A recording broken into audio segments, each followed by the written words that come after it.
Fusha, shoqëria dhe mjedisi. Lënda gjeografi, shkalla e tretë, klasa 7, tema mjedisi i veçantë mesdhetar. Cilët janë rezultatet e të nxënit? Nxënësi tregon në hartë shtrirjen e mjediseve jetësore mesdhetare. Përshkruan veçoritë e botës bimore dhe shtatzore të mesdheut, shpjegon arsyet e ndryshimit të mjedisit natyror mesdhetar. Fjalët kyçe: mjedis mesdhetar, peizazh, flora, makja, fauna. Burimet: gjeografia klasës së 7, harta e mjedisit mesdhetar, foto. Rikujtojmë së bashku. Ku shtrihet zona klimatike mesdhetare? Përreth brigjeve të detit mesdhe. Cilët janë tiparet e klimës mesdhetare? Dimri i butë e i lagësht, vera e nxehtë dhe e thatë. Kalojmë tek shtrirja gjeografike e mjedisit mesdhetar. Siç e shikojmë në hartën përbrit, mjedisi mesdhetar shtrihet në brigjet përreth detit mesdhe, në pjesën jugore të Spanjës, Francës, Italisë, Greqisë, Shqipërisë, në pjesën perëndimore të Turqisë dhe në vendet e Afrikës Veriore. Peizazhe të njëjta me ato mesdhetare gjenden dhe në Kaliforni, Kili dhe në jug të Afrikës dhe Australisë. Vështrojmë hartën e botës dhe shikojmë që përveç brigjeve të detit mesdhe ku ka shtrirje më të madhe mjedisi mesdhetar, peizazhet mesdhetare shtrihen, siç e tham, dhe në brigjet perëndimore të Amerikës së Veriut, në Kaliforni, në brigjet perëndimore të Amerikës së Jugut, në Kili, në pjesën jugore të Afrikës, si dhe në jug të Australisë. Kalojmë tek flora. Çfarë bimësie rritet në zonët mesdhetare? Bimësia natyrore i është përshtatur klimës mesdhetare me dimër të butë e të lagësht dhe verë të nxehtë dhe të thatë.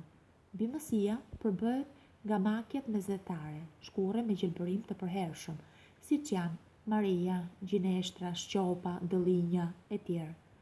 Drurët që rriten janë dushku, lisi, pisha e bredhi mesdhetar. Bimësia natyrore ka filluar të zhduket për shkak të prerjeve të pyjeve pa kriter, të zjarreve të shpeshta, të hapjes së tokave të reja.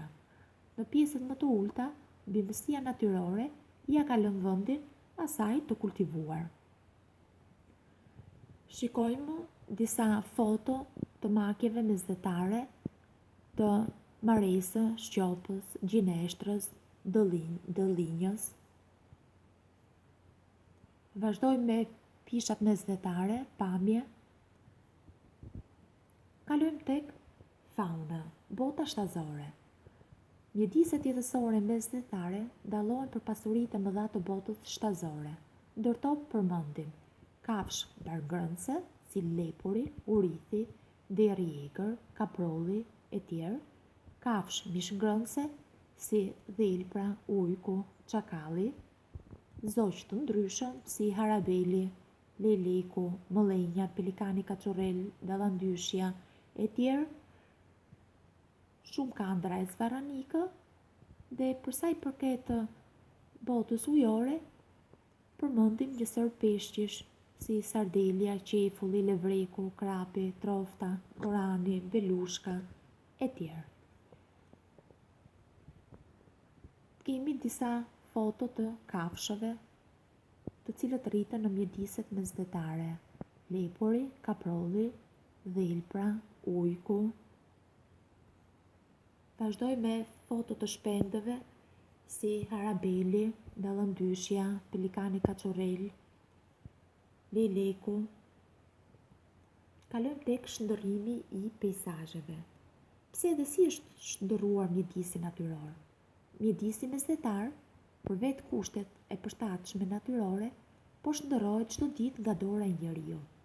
Në fusha kultivohen gruri, misri, orizi, bimët industriale, perimet, drufrutorët e tjerë.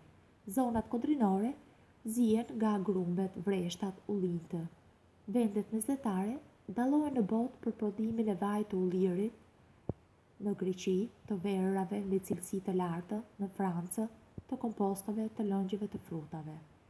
Pranë brigjeve detare janë ngritur qytete të mëdha dhe porte detare, si Barcelona, Marseja, Napoli, Durrësi, Pireu, Izmiri, Tunizia, Beiruti e tjerë.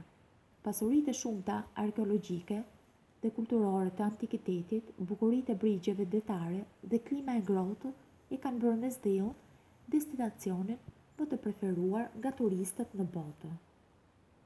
Në vazhdim do të shikojmë disa pamje të brigjeve të Mesdheut, pamje nga Italia, mbretëri i Italisë, Spanjës, Greqisë, Francës. Vazhdoj me pamje nga mbretëri i Shqipërisë,